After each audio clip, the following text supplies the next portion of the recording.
When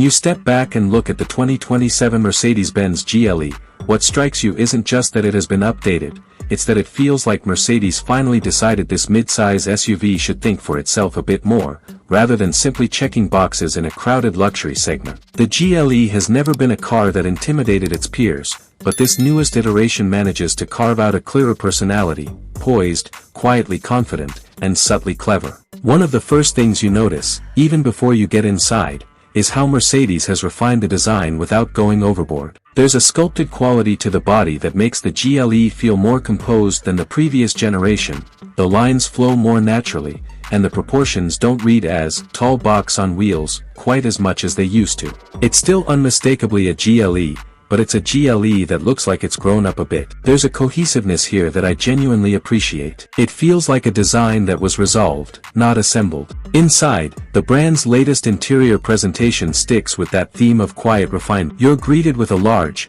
curved display panel that dominates the dash, but it doesn't shout. The graphics are crisp, the menus feel logical, and the haptic controls on the steering wheel, yes, still a bit of a learning curve, have been dialed in to feel more intentional than twitchy. What I find particularly successful is the way the physical and digital elements coexist. There are still real buttons for things you use all the time, so you don't have to dig through menus while you're driving. That's a thoughtful touch in a world where some manufacturers seem determined to bury every function in a touchscreen maze.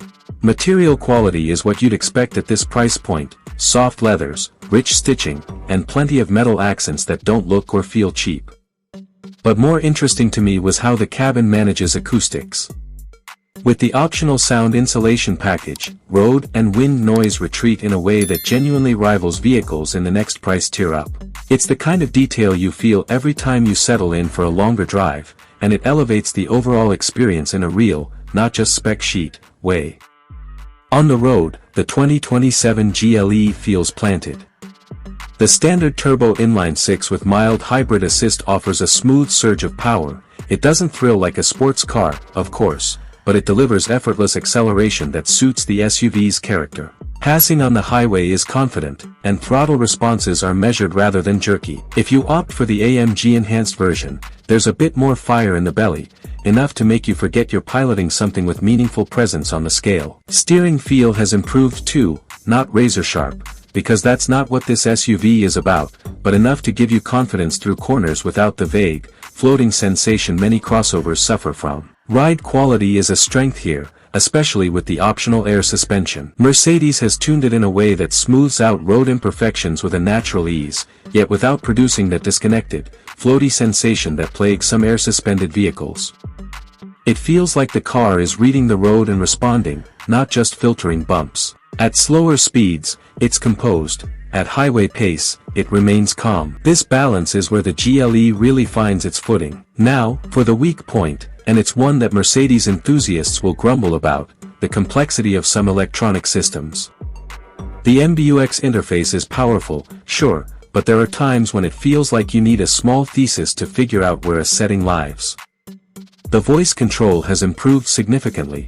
It actually understands natural commands most of the time. Yet there were still moments when I found myself wondering why a simple function like adjusting seat ventilation required a verbal prompt because I couldn't find it quickly on the screen. In a vehicle that otherwise excels at making life easier, this is an odd blind spot. It's also worth noting that while the GLE drives calm and confident, it doesn't necessarily redefine the segment in terms of dynamics. Rivals from a few other brands edge it out either in outright sportiness or in outright luxury flair. The GLE's strength is the balance. It doesn't excel in just one category, but it does most things well. If you're after a dramatic statement or a look-at-me performance SUV, you might find better fits elsewhere. One unexpected detail that caught my attention was the level of personalization available through the drive modes and ambient settings. I don't mean just color themes or sport versus comfort toggles.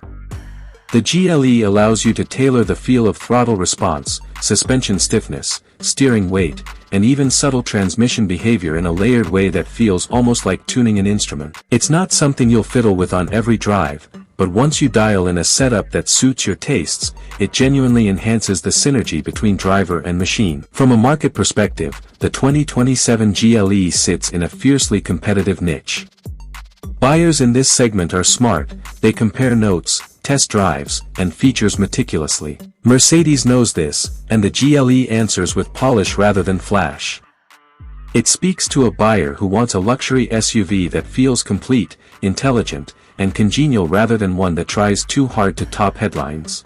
This is a car that earns its place in the lineup through substance more than spectacle. Ultimately, the 2027 Mercedes-Benz GLE doesn't make headlines with a single revolutionary feature, but it compounds a lot of thoughtful engineering into a package that feels ready for daily life, long trips, and even occasional spirited driving without complaint. It's sensible yet sophisticated, familiar yet refined, and while it isn't perfect, it's a very strong contender for anyone serious about a luxury SUV that balances comfort, capability, and quiet confidence in one tidy package.